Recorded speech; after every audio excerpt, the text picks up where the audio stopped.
Hello, and welcome to No Longer a People Pleaser. If this is your first time here, my name is Tina Rose, and I have been summoned to change the trajectory of your life by sharing the details of my trauma and my healing.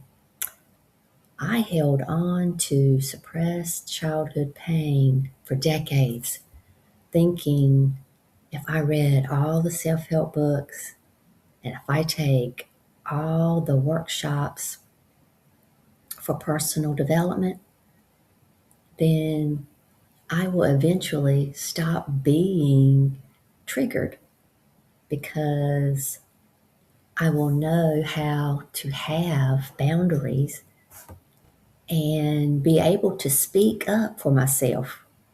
Today, I am going to share why you might be still taking things personally after all the work that you've done to heal. But quickly, I want to mention if you are interested in joining my Women's Circle SAS that begins June 15th, see my Patreon link in the description below. And also, you can see my heal.me link below if you want to explore how I have helped others on their path to healing.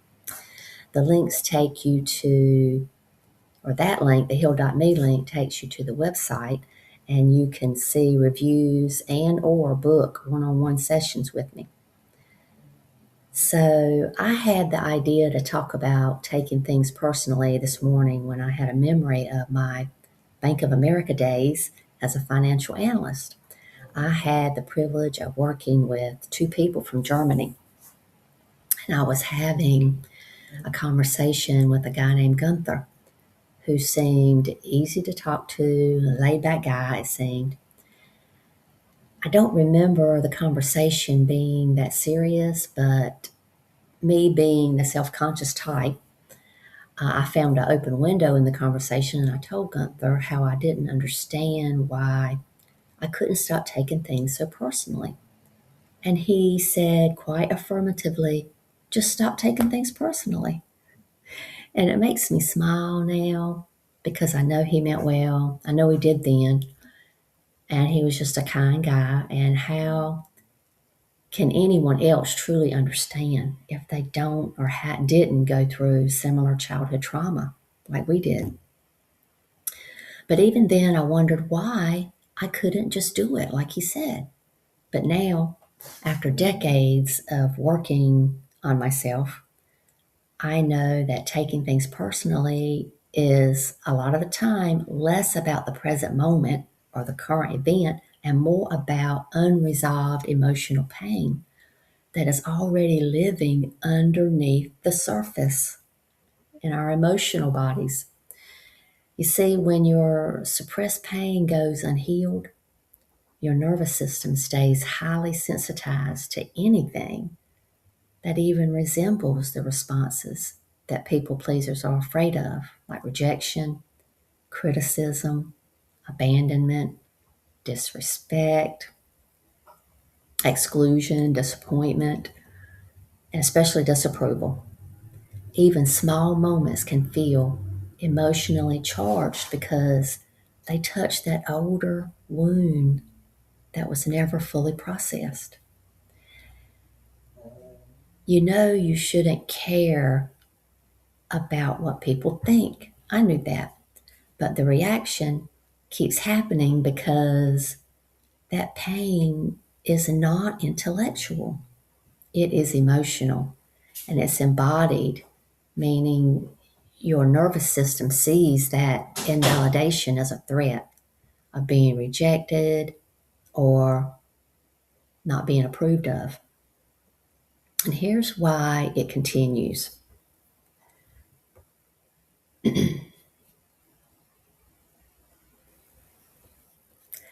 Suppressed pain is a huge emotional filter. It's where that unprocessed childhood hurt becomes a lens through which current experiences are interpreted.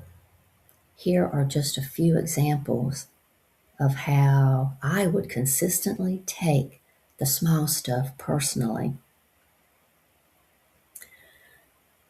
If there was a delay in getting a text response or an unanswered text, it felt like abandonment. Even when I knew intellectually there could be very good reasons why the other person couldn't answer the text immediately, I still felt the rejection in my body. And the same for these next examples. I felt the triggers. A neutral tone feels like rejection. Someone being distracted would feel like they were disinterested in what I had to say or in me. Constructive feedback would feel like shame. That automatic embodied reaction, the trigger, is often more intense than the small event warrants because the strength of old, suppressed pain significantly amplifies it.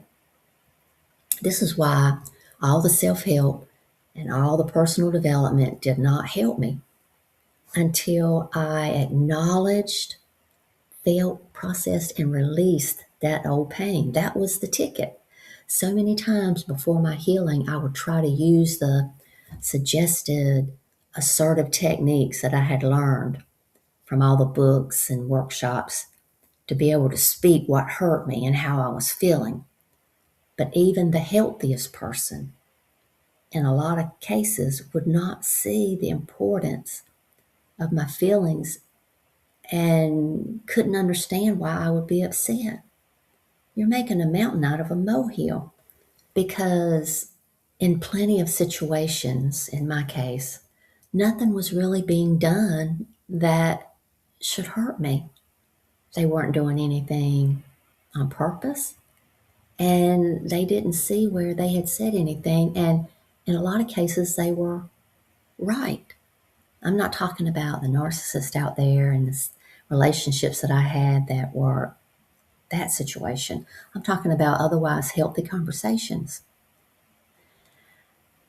And that unexpressed hurt within me, all that suppressed childhood pain, was what was holding me back from healing. It didn't matter how many times I practiced being assertive and saying how I felt, and I wish you wouldn't say that to me that way, or whatever. It didn't matter. It didn't matter all the techniques that I learned and practiced. I would continue to feel the trigger. So let me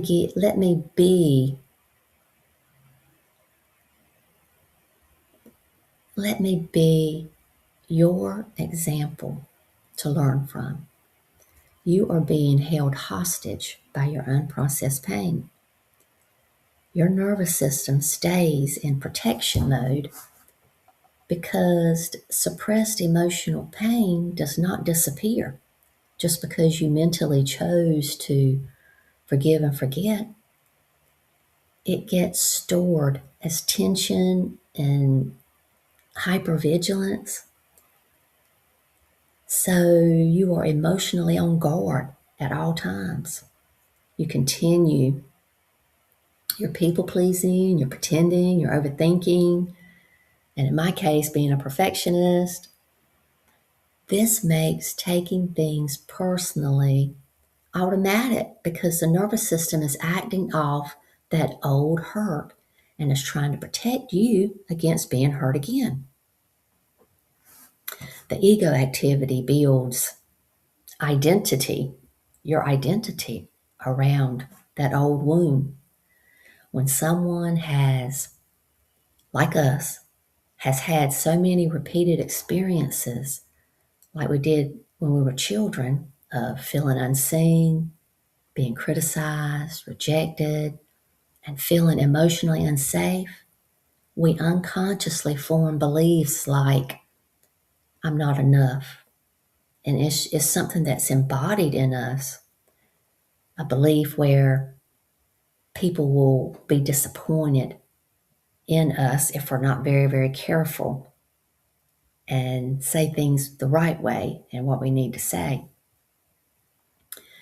Then these external events feel personal because they seem to confirm those old beliefs.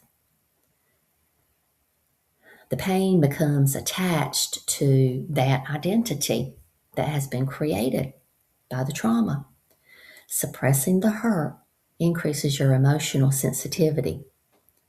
What is buried becomes stronger indirectly.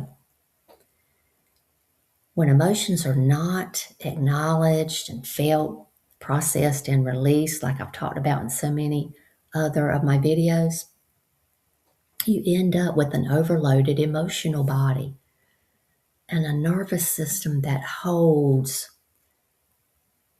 almost every encounter at gunpoint. The reasons you developed people-pleasing patterns are the same reasons that you can't stop taking things personally. The same reasons. Healing the old emotion by letting it move through you and be released, this is your answer. This changes the interpretation of your current day events. Instead of being triggered, you choose a new way. And you learn to embody that new way. As your suppressed pain is processed, several things begin to happen. Emotional triggers lose their intensity. Your nervous system regulates and begins to feel safer. Your self-worth becomes more internalized rather than seeking external validation for your self-worth. Boundaries get built around what you need, your wants and needs. Discernment improves, and other people's behavior stops defining your identity and worth. And this is when you can experience these events without collapsing into a fear of being rejected and without taking everything, the small stuff, so personally. This is why transmuting and alchemizing your suppressed pain is everything for your healing. And living your best life depends on your healing. It removes the shackles of your unresolved pain so you can lighten up and stop taking everything so seriously. I'm still a pretty serious person, and I used to take everything. If I had $1 for every time I would hear that, don't take things so seriously. Wow. And then you can say you are no longer a people pleaser. Once you do the healing and the triggers become less and less frequent, less intense, then you can say that you are no longer a people pleaser. And this is what I wish for you. If you are here because you want to heal, then I want these words to help you. From me, my higher self, and all my guides, we see you, we love you, we trust you, and we honor you. Blessed be our heart-centered friend. Talk to you next time.